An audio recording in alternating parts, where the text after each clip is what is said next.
మీ ఎలాంటి వ్యాపార ప్రకటనలకైనా వెంటనే మా ఛానల్ సంప్రదించండి. ప్రస్తుతం మనతో పాటు ప్రముఖ ఆధ్యాత్మికవేత్త ఐకాన్ ఆస్ట్రాలజర్ గట్టపల్లి సురేష్ బాబు గారు ఉన్నారు. గురువుగారితో మాట్లాడేద్దాం. నమస్కారం గురుగారు. జై శ్రీమన్నారాయణ. గురుగారు, కుంభరాశి వాళ్ళకి సంబంధించి ఈ నరఘోష, నరదిష్టి, శత్రుభయము, ఎందుకంటే ఏం కొన్నా పక్క వాళ్ళు ఓర్చుకోలేకపోతున్నారు, అందరి చూపులు మా వైపే ఉంటున్నాయి, దీనివల్ల మాకు అంత అభివృద్ధి ఉండట్లేదని చెప్పి చాలా వరకు వాళ్ళు కామెంట్స్ పెట్టడం జరిగింది. సో ఈ ప్రభావాలన్నీ తగ్గడానికి మంచి వీడియోస్ చేయండి అని కూడా మనల్ని అడగడం జరిగింది గురుగారు. మరి కుంభరాశి వాళ్ళకి సంబంధించి ఈ ప్రభావాలన్నీ తగ్గడానికి మంచి మంచి రెమెడీస్ ఏమైనా ఉంటే తెలియజేయండి. ఖచ్చితంగా మన ప్రేక్షకులందరికీ కూడా ముందుగా జై శ్రీమన్నారాయణ. మన వీడియోస్ మనల్ని బాగా ఆదరిస్తున్నందుకు, మన పరిహారాలు కూడా వాడుకొని ఎంతోమంది ఉపాధ్యాయులు కానీ ఎవరైనా సరే మన పరిహారాలు వాడుకొని చాలామంది ఉత్తీర్ణులు అయిపోయారు, చాలామంది బాగుపడ్డట్టుగా మనం గమనిస్తూ ఉన్నాం, మన కామెంట్స్ కూడా చూస్తూ ఉన్నాము. ఇంకా పరిహారాలు కావాలి, ఏదైనా మనకి సంప్రదించాలనుకుంటే కనుక ఖచ్చితంగా సంప్రదించవచ్చు. ఎలాంటి సమస్యకైనా సరే పరిష్కార మార్గం చూపించేటువంటి సదవకాశాలు మన దగ్గర లభ్యపడతాయి. వారికి ఉన్నటువంటి సమస్య ముందు తెలిస్తే దానికి సరైనటువంటి పరిష్కార మార్గాలు వెతకొచ్చు. అలానే మనకి కుంభరాశి, ఈ కుంభరాశి వారిని మనం గమనించుకున్నట్టయితే కనుక వీరు అసలు ముందు ముఖ్యంగా చూడడానికి, వీరు చేసేదానికి వీరి లక్షణాలు మనం గమనించుకోవాలి. కుంభరాశి అనగానే నరుగులి నోళ్ళల్లో నాలుగు లాంటి వారు. అలానే వీరికి నక్షత్రాలు ధనిష్ట, శతభిష, పురోభద్ర, ఈ 3 నక్షత్రాలు కూడా కూడగలిపినట్టు ఒక కుంభరాశి. అలాంటి కుంభరాశి వారికి నలుగురి నోళ్ళల్లో 4లా ఉంటారు కుంభరాశి వారు. ఎలాంటి సమస్య వచ్చినా ఊర్లో అయినా, గ్రామంలో అయినా, టౌన్లో అయినా, చుట్టాలు పక్కాలు బంధువర్గం ఎవరికైనా సమస్య వచ్చింది అంటే కూడా ఈ కుంభరాశి వారికి గుర్తు వస్తుంటారు అనమాట. ఏదైనా ఆర్థిక సహాయం కావాలన్నా కుంభరాశి వాళ్ళ దగ్గర డబ్బులు ఉండవు, కానీ సహాయం చేస్తారు. ఎలా అంటే ఆ సమయానికి సహాయం తప్పించుకొని వెళ్ళరు వాళ్ళు. ఏదైనా కావాలంటే కుంభరాశి వాళ్ళు ఉన్నారంటే కుటుంబం మొత్తంలో, ఇంట్లో మొత్తంలో కాదు, వారి కుటుంబం, వారి ఖాందాన అంటారు, అక్కడ మొత్తంలో ఎక్కడైనా కుంభరాశి వారు ఉన్నారు అంటే ఎవరికి కాళ్ళు, ఏళ్ళు, చేతులు అన్నీ వదిలేసినటువంటి చుట్టాలు ఉన్నా సరే సహాయం కోసం కుంభరాశి వారి దగ్గరికి వెళ్తే లేదు కాదు అన్నారు. ఎలాగైనా సరే ఆ సమస్యకి పరిష్కార మార్గం చూపిస్తారు. అది వారి లక్షణం. ఇంకొక లక్షణం ఏంటంటే వారు ఏ పనైనా చేస్తారు, కష్టపడే తత్వం ఉండాలి. శతకోట్లు డబ్బులు ఉన్నా సరే వాళ్ళు కష్టపడే తింటారు. ఈరోజు కష్టపడబోతే వాళ్ళు తినరు. కష్టపడే తత్వం ఎక్కువగా ఉంటుంది వారికి. ఎదుటి వాళ్ళ కష్టం అర్థం చేసుకోగలుగుతారు. వారి ఇంట్లో పని మనిషిని కూడా తోబుట్టులా చూసుకుంటారు. అలాంటి నేతృత్వం, అలాంటి వ్యక్తిత్వం కలవారే ఈ యొక్క కుంభరాశి వారు. చూడటానికి అంగవైకల్యంగా ఏముండరు, కొంచెం బద్ధకంగా ఉంటారు అంతే. కాబట్టి ఇవాళ చేసే పనులు రేపు చేద్దాంలే అంటారు. మొండిగా, మూర్ఖంగా ఉంటారు. తెలివితేటలు కలవారే, కానీ బుర్ర వాళ్ళకి ఏదైనా మందం ఉంటుంది కొంచెం. ఇవాళ అన్నది రేపు, ఎల్లుండి పోస్ట్ పోన్ చేస్తుంటారు పనులు. వాళ్ళు కనుక చురుగ్గా ఉన్నారా ఇక వాళ్ళని ఎవరు ఆపలేరు. కానీ వాళ్ళు జీవితంలో 3 అవకాశాలు వస్తాయి. ప్రతి వారికి 2 లేదా 4, 5 ఇట్లా అవకాశాలు వస్తాయి, కానీ వీళ్ళకి 3 వస్తాయి. ఏది కుంభరాశి వాళ్ళకి. ఈ 3 అవకాశాలు వాళ్ళకి గండంగా చెప్పుకోవచ్చు. ఒకటి బాల్యంలో వస్తుంది, జీవితంలో బాగుపడేందుకు బాల్యంలోనే అవకాశం వస్తుంది వారికి. మరొకటి నరి వయసులో వస్తుంది. ఎందుకు? ఈ కష్టాలన్నీ అనుభవిస్తూ ఏదో ఒక ఛాయ్ దొరుకుతుంది వాళ్ళకి. అప్పుడు కనుక మిస్ అయ్యారంటే ఇక ఏం ఉండదు వాళ్ళకి. సెకండ్ ఇన్నింగ్స్లోనే వాళ్ళకి దొరుకుతుంది అనమాట. అప్పుడు ఒక 45, 50, 55 ఏజ్లోనే వారికి మళ్ళీ అవకాశం. అప్పుడు మిస్ అయిందా ఇంకేం లేదు. ఇక వాళ్ళు ఎన్ని రకాల ప్రయత్నాలు చేసినా ఇంకేం ఉండదు. మరొకటి కుంభరాశి వారు బాగుపడటానికి గల నక్షత్రాలు కావచ్చు, దశాంతదశలు ఏం బాగున్నాయి చూస్తే కనుక 4, 6, 9 స్థానంలో శుక్రుడు, 4, 6, 9లో రవి, 4, 6, 9లో బుధుడు. ఈ 3 ఉన్నాయా ఇక వాళ్ళని ఎవరు పట్టుకోలేరు. వాళ్ళ చెయ్యంతా బంగారమే, మట్టిని పట్టుకున్నా బంగారం అయిపోద్ది. అలానే 3, 2, 9 స్థానాల్లో శని కానీ, 2, 3, 6, 4 స్థానాల్లో ఆ గురువు కానీ ఉన్నట్టయితే స్వస్థానంలో 3వ స్థానంలో 6వ స్థానంలో గోచార ప్రకారంగా గనక కుజుడు ఉన్నట్టయితే గనక ఇక వారిని కోపం ఎక్కువ, మొండి తత్వం, పెళ్లి చేసుకున్న నిలబడటం కష్టము. అందులో పెళ్లి చేసుకున్నటువంటి స్త్రీ పురుషులు కూడా శని బలం ఉండాలి. విదేశాన ఉన్న కోపం ఎక్కువ ఉంటుంది కాబట్టి విదేశానికి వెళ్ళలేరు. ఏ పని చేసినా సగం సగంలో వెళ్ళిపోతూ ఉంటారు, తప్పించుకుపోతూ ఉంటారు. కాబట్టి ఇలా ఉంటాయి. గోచార ప్రకారం ఇలా ఉన్నప్పుడు పుట్టినటువంటి 30 రోజుల్లోపు కనుక దోషాలు పరిహారం చేసుకున్నట్లయితే కొంతమేర ఇవి తగ్గేలా ఉన్నది. ఇకపోతే వీరికి పితృదోషాలు కూడా జాస్తిగా ఉంటాయి. పితృదోషాలు ఉంటాయి, కలత్ర దోషం ఉంటుంది వీరికి, శుక్రుడితో సంబంధించిన దోషం బాగా ఉంటుంది వీరికి. అలానే వీరికి శని భగవాన్ యొక్క దశపు దృష్టి మిశ్రమంగా కనిపిస్తూ ఉంటుంది. అలానే వీరికి కాలసర్పదోషం, నాగదోషం, కుజదోషాలు అయితే ఒక మాదిరిగా కనిపిస్తుంది. ఎక్కువ కుజదోషం బాగా కనిపిస్తూ ఉంటుంది వీరిలో కూడా.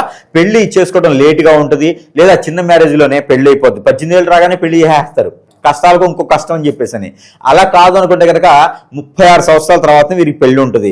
కాబట్టి ఇలాంటి పెళ్లి చేసుకునే వారికి కూడా ఎఫ్ఐఆర్స్ కూడా ఉండేటువంటి అవకాశాలు మెండుకు కనిపిస్తూ ఉన్నాయి. ఎఫ్ఐఆర్స్ ద్వారానే వీరి నాశనం అయ్యేదానికి కూడా ఎక్కువ కనిపిస్తూ ఉన్నాయి. ఎవరికైనా ఈ వీడియో చూసిన తర్వాత కుంభరాశి వారు ఇంటో ఉంటే అబద్ధాలు చెప్పేవారు దొరికిపోతారేమో, నాకు ఎఫ్ఐఆర్ లేదని చెప్తారేమో, ఖచ్చితంగా అందరు కలిసి కొడతారేమో, లేదు గురువు గారు చెప్పారంటే ఖచ్చితంగా ఉంటుంది అని చెప్పి కొట్టొచ్చు. కానీ ఖచ్చితంగా వీరికైతే మనం మరి చెప్పాలి ఉన్నది వాస్తవం. కాబట్టి కుంభరాశి వారికి ఎఫ్ఐఆర్ అయితే ఖచ్చితంగా ఉంటుంది. ఆ ఎఫ్ఐఆర్ వల్లే సగం నాశనం, జీవితం బొగ్గుపాలైపోతుంది వీరికి. అది కూడా ఖచ్చితంగా వీరు మార్చుకోవాలి. ఎఫ్ఐఆర్స్ కూడా వీరికి ఎలా ఉంటుందో తెలుసా అండి? అంటే అందరూ కూడా కామెంట్ పెడతారేమో నాది కుంభరాశి, నాకు అలాంటి ఎఫ్ఐఆర్స్ లేవని. ఇందులో మనం గమనించుకోవాల్సింది ఏంటి అంటే సీఎంది పిఎంది ఒకటే రాసి ఉంటుంది. సీఎం రాశి వేరే ఉంటుంది, పిఎం రాశి వేరే ఉంటుంది. కానీ వాళ్ళు ఒక్కళ్ళే పుడతారు ఆ రాశిలో, కొన్ని లక్షల మంది పుడతారు. కానీ వాళ్ళు ఎందుకు సీఎం అవుతారు? వారి అదృష్టం అట్లా ఉంటుంది. కాబట్టి కుంభరాశిలో లక్షల మంది ఉంటారు. మనం ఒకరి గురించి మాట్లాడట్లేదు, ఓవరాల్గా మాట్లాడుతున్నాం. ఒకరి గురించే కావాలి అంటే ఖచ్చితంగా వారికి జాతక చక్రం తీసుకొని రావాలి, డేట్ ఆఫ్ బర్త్ పంపిస్తే అప్పుడు వారి పర్సనల్ జాతకం అర్థమవుతుంది, వారి గోచారం అర్థమవుతుంది, మనం ఏం చెప్తాం తెలుస్తుంది. అప్పుడు వారు పరిష్కార మార్గాలు చేసుకుంటే వారు అనుకున్న దానికి వస్తుంది. గుమ్మడికాయలు దొంగవారంటే భుజాలు దొరుకున్నట్టుగా ఇది నా గురించే అనుకోకూడదు. అలానే కుంభరాశి వారికి కొంతమేర 35% కూడా ఎఫ్ఐఆర్స్ ఉంటాయి. ఆ ఎఫ్ఐఆర్స్లో కూడా ఎందుకు చెప్తున్నానంటే రీజన్ చెప్తా. ఈ ఎఫ్ఐఆర్స్ ఎట్లా ఉంటుంది తెలుసండి? ఎక్కువ వయసు. ఇప్పుడు ఫర్ సపోజ్ 20 సంవత్సరాల అబ్బాయికి 30 సంవత్సరాల అమ్మాయితోనూ, ఒక 20 సంవత్సరాల అమ్మాయితో 20 సంవత్సరాల అమ్మాయికి 30 సంవత్సరాల అబ్బాయితో, ఇలా ఏజ్ గ్యాప్తో ఉండేటువంటి రిలేషన్షిప్, ఏజ్ గ్యాప్తో ఉండేటువంటి అండర్స్టాండింగ్, ఏజ్ గ్యాప్తో ఉండేటువంటి ఎఫ్ఐఆర్స్ వీరికి ఖచ్చితంగా ఉంటాయి కుంభరాశి వారికి. ఎందుకు అంటే అవసరానుసారం కాదు, అవకాశానుసారం. కుంభరాశి వాళ్ళని ఇప్పుడు వినండి. కుంభరాశి వాళ్ళని వీళ్ళ మంచితనము, వీరి చైతన్యత, వీరి నేతృత్వము, వీరి ఏదైనా చేసేటువంటి తత్వము, మాట మీద నిలబడేటువంటి ఉపయోగము, అలానే వీరు మాట తప్పరు. అలానే వీరి వల్ల ప్రమాదం ఎవరికి ఉండదు. వీరు మంచివారు, ఎక్కడైనా శత్రువు ఉన్నా కూడా ప్రేమించే తత్వం ఉంటుంది. కాబట్టి ఇలాంటి వాళ్ళని అందరూ ఎంచుకుంటారు. ఇక్కడ గమనించుకోవాలి మనము. అంటే కుంభరాశి వాళ్ళ తప్పు కాదు ఇక్కడ. కుంభరాశి వాళ్ళకు ఉండేటువంటి మంచితనానికి ఎదుటి వాళ్ళు ఏదైనా చేసి వీరిని అందిపుచ్చుకొని గ్రిప్ చేస్తారు. గ్రిప్ చేసి వారికి అవసరమైంది ఇచ్చేసి వారికి అవసరమైంది తీసుకుంటారు, వాళ్ళని వాడేస్తారని చెప్పొచ్చు ఒక మాటలో. కాబట్టి కుంభరాశి వారు తస్మా జాగ్రత్త.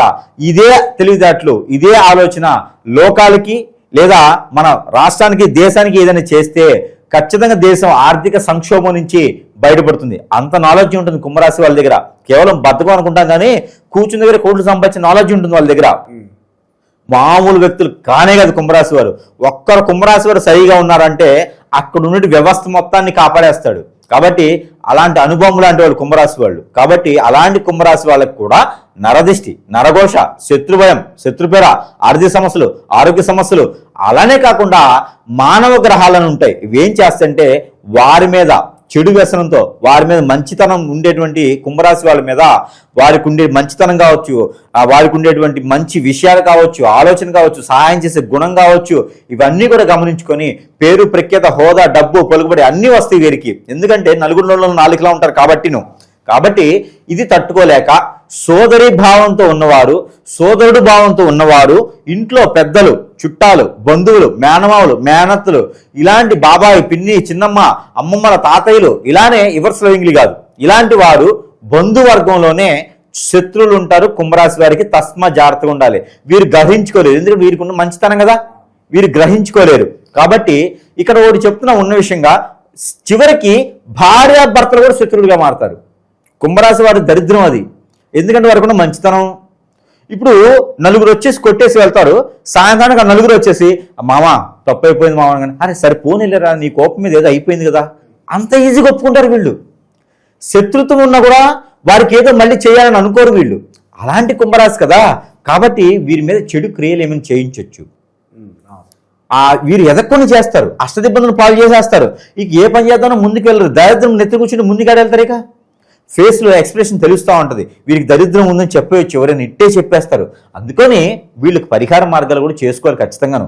అలానే వీరికి ఎదుటిగా ఉన్న వ్యక్తులతో పార్ట్నర్షిప్ వ్యాపారాలు చేయడం కానీ, లవ్ మ్యారేజ్ సెట్ అవ్వు, వీరికి సక్సెస్ అవ్వు, అలాంటి లవ్ బలవంతంగా పెళ్లి చేసుకోవడం కానీ, లేదంటే కనుక ఎవరో కల్పించింది రెండో పెళ్లి చేసుకోవడం కానీ, భర్త భార్యలు రెండో పెళ్లి చేసుకుంటూ ఉంటారు ఎక్కువగా కుంభరాశి వాళ్ళలో, అలా చేసుకోవడం కానీ కలిసి రాకపోవచ్చు. కాబట్టి ఎఫ్ఐఆర్స్ లాంటివి పెట్టుకుంటే కనుక కలిసి రాకపోవచ్చు. ఆ ఎఫ్ఐఆర్స్ వల్లే బొగ్గుపాలయ్యి దుగ్గుపాలయ్యి ఇంట్లో సర్వనాశనం అయ్యేదానికి ఒక రకమైన మార్గం ఉందంటే కనుక ఎఫ్ఐఆర్స్ రూట్. ఆ ఎఫ్ఐఆర్స్ రూట్ పెట్టుకోవడం కానీ, భార్యతోనే భర్తతోనే లేకుండా వేరే వాటిని పెట్టుకోవడం కానీ, వీళ్ళు నాశనానికి కోరుకునేటువంటి విషయాలు ఇవి. అందుకని గ్రహాల రీత్యా బాగాలేని వాళ్ళకైతే పరిహారాలు ఉంటాయి. ఇలాగా ఎవరో ద్వారానో చెడు క్రియలు జరిగినాయి అనుకోండి, ఇబ్బంది పడేదానికి ఉంటుంది. మరొక మార్గం ఏంటంటే కనుక అలాంటి చెడు క్రియలు జరిగినాయి అంటే కనుక ఏదైనా సమస్య ఉంటుంది, ఆ సమస్యకి సరైనటువంటి మార్గం కావాలి. మనకు ఆకలి వేస్తుందంటే ఏది పడితే తింటే కాదు కదా, దానికి మనకు ఆహారం ఏది పడుతుందో అదే తినాలి. ఈ రోజుల్లో అది తింటేనే మనకు ఆకలి తీరుతుంది, రేపటి రోజున ఆరోగ్య సమస్యలు రాకుండా ఉంటాయి. కాబట్టి మన సమస్య ఏమిటిందో అది గురువుగారు ముందు ఉంచాలి. గురువుగారు అంటే ఈరోజు గుర్తుపెట్టుకోవాల్సింది ఏంటంటే కనుక రోజుకి 10 మంది పుడుతున్నారు, వీళ్ళని గమనించుకోవాలి. ఈ 10 మంది పుట్టే గురువులు ఒరిజినల్స్ కాదు, వీళ్ళు బ్రతకడానికి వేసుకునేటువంటి వేషాల ధారణలో వచ్చేటువంటి గురువులే కనిపిస్తున్నారు తప్పితే ఒరిజినల్ గురువులు ఎక్కడో ఒకరు ఉంటారు. వారిని గుర్తించడం మనకి చాలా కష్టకరంగా ఉంది ఈ రోజుల్లోనూ. ఆ గుర్తించి వారి దగ్గరికి వెళ్ళాలి, లేదంటే వీరు ఆ గురువుల దగ్గర కూడా నాశనం అయిపోతూ ఉంటారు. కాబట్టి జాగ్రత్తగా ఉండాలి. ఇలాంటి గురువులు నమ్మకూడదు, దొంగ స్వాములను అసలు నమ్మకూడదు. ఎక్కడుండి అక్కడ పీకమేం కత్తి పెడితేనే అద్దరితో నాశనం అయిపోతారు వాళ్ళు, వాళ్ళ వ్యవస్థ నాశనైపోవాలి. ఎందుకంటే లేకపోతే ప్రతి ఒక్కరు గురువు అని వేషధారణ వేసుకొని కాషాయం వస్త్రాలు ధరించడం వల్ల గురువు కాదు, మంచి చెప్పడంతా గురువు కాదు. కాబట్టి గురువు గురించి ఆ దరిద్రం గురించి పక్కన పెడితే కనుక ఇక కుంభరాశి వాళ్ళకి మనం ఆలోచించినట్టయితే వీరికి ఏదైనా చెడు వ్యసనాలు కానీ చెడు క్రియలు కానీ జరిగినాయి అంటే వీళ్ళ సిమ్టమ్ ఏంటి అంటే ఏ పని చేద్దాం అనుకున్నా ముందుకు వెళ్ళలేరు, అష్టదిబ్బందులు పాలైపోతారు, ఆర్థికపరమైన ఇబ్బందులు, ఎవరితో అయితే మాట్లాడతారో వాళ్ళు దూరమైపోతూ ఉంటారు. వీటితో పాటు దిష్టి దోషాలు, విపరీతమైన తలనొప్పి వస్తుంది, sinus, heart attack, lungs problem, అలానే లివర్, కిడ్నీ లాంటి సమస్యలు రావడం, బ్యాక్ పెయిన్, షోల్డర్ పెయిన్ రావడం, కాళ్ళు చేతులు గుంజడం. కానీ సమస్య హాస్పిటల్కి వెళ్తే దొరకదు మనకి, కానీ ఏదో జరుగుతుంది. ఈ జరుగుతుంది మనకు తెలియాలంటే కనుక ఖచ్చితంగా గురువుని సంప్రదించాల్సిందే, తప్పదు. కాబట్టి వీరికి చూపు సరిగా కనపడకపోవడం, అలానే బీపీ షుగర్ లెవెల్స్ పడిపోవటం, ఎప్పుడు ఆందోళన చెందుతూ ఉంటాం, సరిగా తినలేకపోవటం, ఎక్కడ దగ్గరగా రిలేషన్షిప్ ఉన్నా కూడా దూరం అయిపోవటం, భార్యాభర్తల మధ్య గొడవలు అవటం. వీటితో పాటు కాకుండా ఇంటికి వాస్తు బాగాలేకపోవటం, ఇంటికి అష్టదిబ్బందిని చేయించడం, ఇంటికి చేతబడి లాంటివి చేపించి ఇంట్లో ఉన్న వాళ్ళందరి మీద చూపించడం ద్వారా ప్రేమ, అనురాగం, ఆప్యాయతకు దూరంగా అవటం, ఒంటరినైపోవటం, ఒక్కొక్కసారి నెగిటివ్ థాట్స్ కూడా వస్తూ ఉంటాయి. ఎవరు చేపించారా బాబు, ఇంత ప్రేమతో ఉన్నారు, ఇంత ప్రేమతోనే చేపిస్తారా బాబు అని చెప్పుకోవాలి మనము.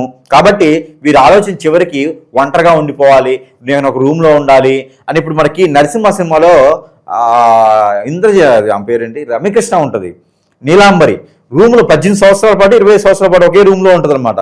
అదే రకంగా కుంభరాశి వాళ్ళు ఒకే రూమ్కి పరిమితి అయిపోవటం, ఒకరికే బానిస అయిపోవటము, ఈ హిప్నాటిజం, బ్లాక్ మ్యాజిక్, వశీకరణ, చాదబడి, ముందు పెట్టడం, బాగలముఖి, బాణమతి, యక్షిని, ఇలాంటి స్పిరిట్ లాంటివి ఉంటాయి. వీటిలో ఏది చేపించినా కూడా వాళ్ళకే బానిస అయిపోతారు. ఈ మధ్యన ఆడపిల్లను చూస్తా ఉంటే మనము ఈ దిష్టి దోషాలు పక్కన పెడితే కనుక మరుగు మందని చెప్పి డ్రగ్స్ ఇస్తున్నారు.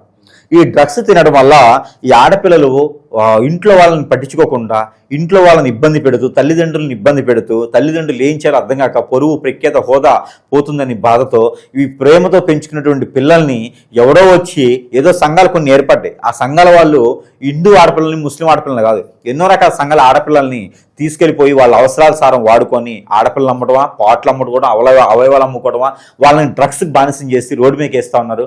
వీళ్ళతో ఎన్ని రకాలు కొట్టినా, హింసించినా, శాడిజం చూపించినా కూడా మళ్ళీ మాకు వాళ్ళే కావాలని వెళ్ళటం, ఇవన్నీ కూడా మన సమాజంలో చాలా చూస్తా ఉన్నాం. తస్మా కుంభరాశి వారు ఒకరు కాదండి, అందరూ కూడా జాగ్రత్తగా ఉండాలి. ఈ రోజు పరిస్థితి బాగాలేవు. మన పర్సనల్ విషయాలు కానీ, పర్సనల్ సంబంధించినవి కానీ, మనం ఎంత సంపాదిస్తున్నాం, ఏం చేస్తున్నాం, ఎక్కడ ఉంటున్నాము, రిలేషన్స్ ఏంటి, ఎవరు ఏందనేది మనం ఎవరికి చెప్పుకోకూడదు. ఇంటికి భోజనాన్ని పిలిస్తే కూడా తప్పు అయిపోతా ఉంది ఈ రోజులోను. తిన్నింటి వాసాలు లెక్క పెడతారంటారు. ఒకప్పుడు మాకు సామెత ఉండేది, తిన్నింటి వాసాలు లెక్క పెట్టడం అంటే భవంతులు ఉండేవి ఒకప్పుడు. ఇంటికి భవంతులు ఎన్ని ఉన్నాయని చెప్పేసి అని తింటూ లెక్కేస్తారనమాట. ఆ తింటూ లెక్కేసి ఏ బొక్కలో నుంచి మనం కిందకు దూరేసి ఇనపెట్లు డబ్బులు తీసుకోవాలని ఆలోచిస్తూ ఉంటాడు. ఇంటి దొంగ ఈశ్వరుడు పట్టలేడని చెప్పి ఎవరిని పిలిచి కూర్చోబెట్టి పెట్టామనుకోండి, చివరికి మనకే పెట్టిపోతూ ఉంటాడు. మనం ఎవరికైనా సహాయం చేస్తే మన ముందు కాలర్ ఎగరేసి వెళ్తాడు, నువ్వేది నా సహాయం చేసిందని. ఒకప్పుడు మనం లేకుండా బతకలేని వ్యక్తి ఈ రోజు బతుకుతున్నాను కదా నీ వల్ల కాదు అని చెప్పినాడు, అదైనా పర్వాలేదు, కానీ మన మీద కించపరుస్తాడు. మనల్ని అంటూ ఉంటారు. ఇలాంటి సమాజం ఉంది ఈ రోజుల్లో. తస్మా మీ మంచితనం ఉన్నా మీకున్న మన వాళ్ళకి పెట్టుకోండి, చెల్లికి అక్కకి తమ్ముడికి భార్యకి పిల్లలకి బిడ్డలకి పెద్దలకి అది పెట్టుకుంటే తప్పితే పక్కన ఉన్న తీసుకొచ్చి మోపేసే అవసరం లేదు, పక్కన వాడికి పక్కలేసే పని లేదు, పక్కన ఉన్న తీసుకొచ్చేసి పడుకోబెట్టే పని లేదు, కూర్చోబెట్టే పని లేదు. అలాంటి చేయకుండా ఇందులో ఎక్కువగా రాజకీయ నాయకులు ఇన్వాల్వ్ అయి ఉన్నారు కాబట్టి వాడుకునే శాతం పాముల్లో వాడుకుంటున్నారు. అందరూ జాగ్రత్తగా ఉండాలి. దాంతోపాటు కుంభరాశి వారికి కూడా ఇలాంటి క్రియలు ఎక్కువగా వారి మేము కనిపిస్తుంది కాబట్టి ఇలాంటి సిమ్టమ్స్ కానీ ఇలాంటి రీతి కానీ ఉందంటే కనుక జాతక సమస్య కాదది. జాతకంలో ఏ గ్రహం కూడా ఒకటి గుర్తుపెట్టుకోండి, మనకి ఏ దశ నడిచినా గ్రహాల సానుకూలంగా లేకపోయినా గోచర ప్రకారంగా దానాలు చేయకపోయినా కూడా బాధించదు, మనల్ని ఇబ్బంది పెడుతుంది. అది కొన్ని రోజులు మాత్రమే. 3 రోజులు ఒకలా ఉంటే 3 రోజులు ఇంకోలా ఉంటుంది. కాబట్టి జాతక సమస్యలు ఏదైనా ఉంటే అది మీకు పెద్దగా బాధించే విధంగా ఉండదు. దానికి దానాలు ధర్మాలు యజ్ఞ యాగ హోమ జప తపాలు చేసుకుంటే సరిపోతుంది, దీక్ష తీసుకుంటే సరిపోతుంది. కానీ గ్రహాలు చేపించకుండా మానవులు చేపించండి చెడు క్రియల వల్ల మనం ఇబ్బంది పడుతుంటాం. కాబట్టి ఖచ్చితంగా మీకున్నటువంటి సమస్య పోవాలంటే అంత ఈజీ కాదు, సంప్రదించాల్సిందే. లేదు చిన్న చిన్న వాటికంటే కనుక మనం ఖచ్చితంగా పరిష్కార మార్గం చూపిస్తాం. లేదు గురువుగారు ఎవరిని నమ్మే పరిస్థితి లేదంటారా? ఖచ్చితంగా మన దగ్గర పరిష్కార మార్గం అంటే మన సమస్య ఏముందో మనకి వివరిస్తే ఆ పరిష్కార మార్గం అయితే దొరుకుతుంది.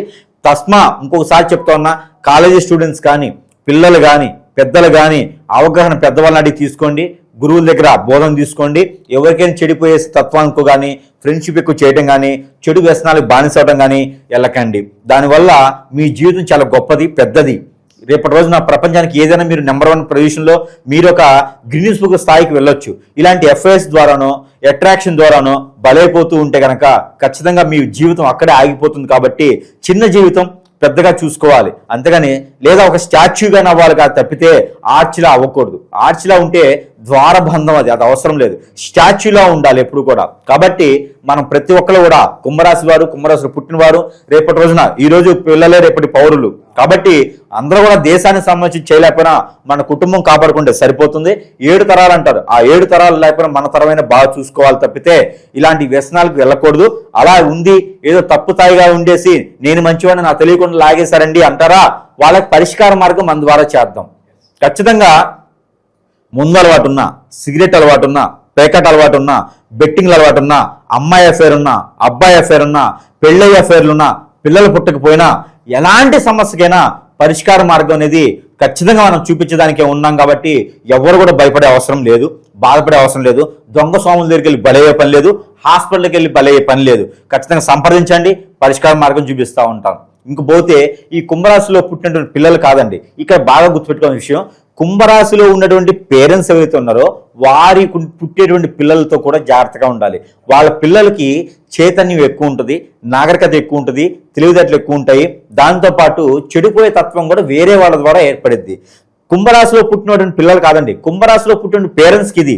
కాబట్టి జాగ్రత్తగా ఉండి పిల్లల్ని కూడా ఫ్రెండ్షిప్లా ప్రేమించుకోవాలి, ఫ్రెండ్షిప్లో మాట్లాడేసి సమస్య ఉందంటే వెనువెత్తనే అక్కడ ఏదైనా గురువు దగ్గరికి తీసుకెళ్తే అక్కడ పరిష్కార మార్గం అయితే ఖచ్చితంగా చూపించబడుతుంది. కాబట్టి దీంతో పాటు గ్రహాల ద్వారా మీకు ఏదైనా బాగలేదు అనుకుంటే కనుక పరిష్కార మార్గానికి ఏంటంటే ఎప్పుడైనా 3, 4, 6 మాసాలకు ఒకసారి సరే శ్రీ సత్యనారాయణ స్వామి వారి వ్రత చరిత్ర వినడం, వ్రతం నోచుకోవడం, అద్దిల్లేనా సొంతిల్లేనా వ్రతం నోచుకుంటే మన మీదే కాదు ఇంట్లో కూడా జరిగేటువంటి చెడు క్రియలు కూడా కొంతమేర ఉపశమనం లభ్యపడుతుంది. దీనితో పాటు శ్రీ సత్యనారాయణ స్వామి వారి కళ్యాణం కానీ లేదా శ్రీ వెంకటేశ్వర స్వామి వారి కళ్యాణం కానీ లేదంటే లక్ష్మీ నరసింహస్వామి వారికి అక్కడ లక్ష్మీ నరసింహస్వామి వారికి ఏదైనా ముడుపు కట్టడం కానీ చేసుకోవాలి. అలా చేసుకుంటే సరిపోతుంది. లేదా గ్రామ దేవతలకి కళ్ళు సాకు పెట్టుకోవాలి, పుట్నాల పప్పు పెద్దలపాయలు నైవేద్యం పెట్టుకోవాలి. వీటన్నిటితో పాటు చేసుకునేది కనుక ఎప్పుడు కూడా జంతు బలి చేయకూడదు, పిట్టల బలి చేయకూడదు. కోళ్ళని మేకల్ని బలి చేశాను నా కుటుంబం సంసారం బాగుంది అనుకోవడానికి లేదండి, అలాంటి బలులు ఇవ్వకూడదు. ఇకపోతే పనసకాయలను దొరుకుతాయి మీకు సీజన్ వైజ్గా ఉంటాయి. ఈ రోజుల్లో అన్ని సీజన్లో దొరుకుతూ ఉన్నాయి పనసకాయలు, మామిడికాయలు అన్ని సీజన్లో ఉన్నాయి. ఇక పనసకాయలని ఉంటాయి. ఆ సీజన్లో ఈ పనసకాయలు ఎవరికైనా ఒక్కొక్క కాయ చొప్పున ఒక 6 కాయలు 7 కాయలు కనుక దానం ఇవ్వాలి. లేదా పనసపొట్టుతో ఉండేటువంటి పులిహోర, పనసపొట్టుతో ఉండేటువంటి కర్రీ చేసి ఎవరికైనా భోజనాలు పెట్టాలి. ఒక 12 మందికి భోజనాలు పెడితే వీరి మీద చేయించిన చెడు క్రియలకి కొంతమేర ఉపశమనం లభ్యపడుతుంది. అక్కడ అలానే శుక్రగ్రహం అంటే పెళ్లిళ్ళు కాని వారికి, త్వరగా పెళ్లి వారికి కాని వారికి, పిల్లలు పుట్టలేని వారికి, పెళ్లి అయి పిల్లలు పుట్టిన వారికి దోష పరిహారం ఏంటంటే పనసకాయల పొట్టుతో అక్కడ రసం చేసి పనసకాయ పొట్టుతో పులిహోర కానీ బిర్యానీ కానీ ఇది చేస్తారు, ఆ పలావ్ లాంటిది చేసేసి భోజనాలు పెట్టడం ద్వారా వీరికి ఉండేటువంటి సమస్య కొంచెమైనా పరిష్కార మార్గం లభ్యపడుతూ ఉంది. ప్రతిరోజు కాకపోయినా వారంలో ఒకసారైనా పట్టిక అని ఉంటుంది, ఇంటికి కట్టుకుంటారు, ఆ పట్టిక దిష్టి తీసుకోవాలి. వ్యాపార సంస్థలందు కూడా పట్టిక ఉంచుకోవాలి. ఎప్పుడు కూడా 2 ఇలాచీలు పాకెట్లో ఉండాలి, 2 పసుపు కొమ్ములు పాకెట్లో ఉండాలి. స్త్రీ పురుషులు ఇరువురికి కూడా 2 ఒక్కలు పాకెట్లో పెట్టుకోవాలి. ఒక్కలు 2 పసుపు కొమ్ములు, 2 ఖర్జూర పళ్ళు ఎండివి 2, ఇవన్నీ కూడా తీసుకొని 8 రకాలు ఉండాలి. 4 రకాలు 8 పళ్ళు ఉండాలి. ఒక్కొక్కటి 2 చొప్పున తీసుకొని పసుపు కొమ్మలు, ఒక్కలు, జాజికాయలు 2 ఖర్జూర పళ్ళు, ఇలా 4 రకాలుగా ఇలాచీలు పెట్టుకోవచ్చు. ఇలాగ 4 రకాల పొట్లం కట్టుకొని లేడీస్ అయితేనేమో హ్యాండ్ బ్యాగ్లో, జెంట్స్ అయితేనే పాకెట్లు ఎప్పుడూ ఉంచుకోవాలి. అలా ఉంచుకోవడం ద్వారా ఏమవుతుందో తెలుసా అండి, మనమే చేయించేటువంటి చెడు క్రియలు దూరం వెళ్ళిపోతాయి, మనమే చెడు ప్రయోగాలు జరగవు పెద్దగాను. అలానే ఇంట్లో కూడా ఆర్థికంగా, ఆరోగ్యంగా, పిల్లలకి అన్యోన్యత, ప్రేమ, అనురాగం, ఆప్యాయత అన్నీ కూడా మనం కోల్పడుకుంటాం. ఇంట్లో సుఖంగా ఉంటే వీధిలో సుఖంగా ఉంటాం, లేకపోతే ఇంట్లో ఈగల మాత్రం బయట పళ్ళకి మాత్రం మనం బ్రతకలేం. కాబట్టి కుంభరాశి వారు ఎదుటి వారితో తస్మా జాగ్రత్తగా ఉండండి. రోజులు బాగలేవు, పరిస్థితులు బాగలేవు, అంతగా లేదు ఇప్పటికి నాశనమైపోయినారంటారా, సంప్రదించండి, పరిష్కార మార్గం చూపిస్తాం. లేదు ఇక్కడ రాలేనంటారా, ఏదైనా సంప్రదించడం ద్వారా మీకున్న సమస్య ఎందుకు చెప్తే ఆ సమస్యకు తగ్గట్టుగా పరిష్కార మార్గం చూపించేటువంటి వస్తువులు ఉంటాయి. ఆ వస్తువుల మీద మంత్రోచ్చారణ చేసి ఉంటుంది. ఆ మంత్రోచ్చారణ చేసిన దాని మీద చేస్తూ ఉంటే వాటే మీ సమస్యను బట్టి మీ సరస్వైన ధరలో చెంతకి చేర్చేటువంటి సదవకాశాలు మన దగ్గర లభ్యపడుతున్నాయి. కాబట్టి ఎవరికైనా కావాలి సంప్రదించవచ్చు. అలానే మన మీద ఇంకా చెడు క్రియలు జరుగుతున్నాయి కనుక తామర గింజలు ఉంటాయి. ఆ తామర గింజల మీద మన పేరు రాసుకోవాలి, మనకున్న సమస్య రాయాలి. ఒక్కొక్క దానిపైన ఒక్కొక్క లెటర్. ఇలానే ఏదైనా స్వామి ఉందనుకో SWA అనే దానికి ఇక్కడ మనకి ఏంటంటే ఎస్ అనేది ఒక దాని మీద రాయాలి, W ఒక దాని మీద రాయాలి, E ఒక దాని మీద రాయాలి, M ఒక దాని మీద రాయాలి, I ఒక దాని మీద, దాంతోపాటు 7 గింజలు ఎక్స్ట్రా పెట్టాలి. ఈ పెట్టినవి దానిపైన మస్టర్డ్ ఆయిల్ కానీ నువ్వుల నూనె కానీ వేసి, లేదా పెట్రోల్ డీజిల్ దాని మీద కొంచెం పోసి కాల్చేసేయాలి. ఇలాగా వారంలో ఒకరోజు చేయాలి. శనివారం ఉదయం సమయంలో ఏం తినకుండా చేస్తే మంచిది. దీంతో పాటు రేగి పళ్ళు చూర్ణం దొరుకుతుంది. రేగి పళ్ళు ఉంటాయి కదా, మనం తింటూ ఉంటాం సీజన్ వైజ్గా, దాని చూర్ణం దొరుకుతుంది. లేదా ఎక్కడైనా సీజన్లో కాకుండా రేగి పళ్ళు ఎక్కడైనా ఉంటే కనుక రేగి చెట్లు దొరికినా కూడా దాన్ని ఆకు తెంచుకోవాలి. కొమ్మలు, ఆకులు, ముళ్ళు ఉంటాయి, అవి తెంచుకొని ఇంటికి తీసుకొచ్చుకొని నీళ్లు, కాచేటువంటి నీళ్ళు పసుపు కొంచెము, రేగి పళ్ళ చూర్ణం కానీ, రేగి పళ్ళ ఒక రేగి ఆకులు కానీ దాంట్లో వేసి కాచి ఆ నీటితో స్నానం చేస్తే ఎలాంటి చెడు ప్రయోగం జరిగినా కూడా ఇట్ట చిటికలు వెళ్ళిపోతుంది. కాబట్టి ఈ ప్రయత్నాలు చేసుకోండి. ఇవి ఇండిపెండెంట్గా చేసుకోవడానికి స్వార్థం లేకుండా చెప్తూ ఉన్నాను. ఈ యొక్క పరిహారానికి నాకు 60-70 వేల రూపాయలు ఇవ్వచ్చు, కానీ మన ప్రేక్షకులే కదా బాగుపడాలని చెప్తా ఉన్నాను. కాబట్టి ఇది పరిహారం చేసుకోండి. అప్పటికి మీకు అట్లా అవ్వలేదా, ఇంకా సమస్యలోనే అంటే ఖచ్చితంగా సంప్రదిస్తే వారి పరిష్కార మార్గం చూపించబడుతుంది. కాబట్టి నా దగ్గరికి వచ్చిన రాపోయిన దొంగ గురువుల దగ్గరికి వెళ్ళకండి, వాళ్ళకి చేయూత ఇవ్వకండి, వాళ్ళకి సంసారంలో జీవితంలో వారి దగ్గరికి వెళ్ళి చేస్తే కూడా ఆ పాపం కూడా మనదే అవుతుంది. ఇంకొకరిని పెంచి పోషిస్తే వాడి వల్ల ఇంకో నలుగురు బాగుపడరు, ఇంకో నలుగురు నాశనం చేస్తాడు. కాబట్టి అలాంటి వాళ్ళని తరిమేయండి, పొలిమేరలు దాటించేయండి. మనం చూసే ఒకటి గురువు పాదసేవలు చేయించుకుంటున్నాడు, ఎందుకో అర్థం కాదు. మరి వానికి ఎందుకు చేస్తారో పాదసేవలు నాకు అర్థం కావట్లా. పంచామృత అభిషేకం వాడి చేయించుకుంటున్నాడు. మరి మీడియా ముందు కూర్చోబెడితే ఏం చెప్తాడంటే అమ్మవారు విగ్రహాలు కడుతున్నాను, గుళ్ళు కడుతున్నానని చెప్తా ఉన్నాడు. మరి ఎందుకు కడుతున్నారు అయ్యాని గుళ్ళు అంటే డబ్బు కోసం. స్థలం ఎవరికి బ్యాక్ మెయిల్ చేసి స్థలం తీసుకున్నాడు, డబ్బుకి గుళ్ళు కట్టున్నారు. మరి దేవుడికి కదా అభిషేకం చేయాలి, గురువే దేవుడా. మరి మీడియాలు మళ్ళీను వాడినైతే లాగేస్తున్నాను, అది గురువుల సంగతి తర్వాత. కాబట్టి కుంభరాశి వారైతే ఈ పరిస్థితిలో ఉంటే కనుక కరెక్ట్ సరిపోతుంది. కాబట్టి ఈ విధమైనట్టుగా చేసుకొని అదృష్టవంతులు అవ్వచ్చు కుంభరాశి వారు. సో ఈ కుంభరాశి వాళ్ళకి ఓవరాల్గా ఈ చెడు ప్రభావాలు తొలగిపోవాలన్నా, నరఘోష, నరదృష్టి నుంచి బయటపడడానికి మంచి పరిష్కార మార్గాలు తెలియజేశారు. ధన్యవాదాలు.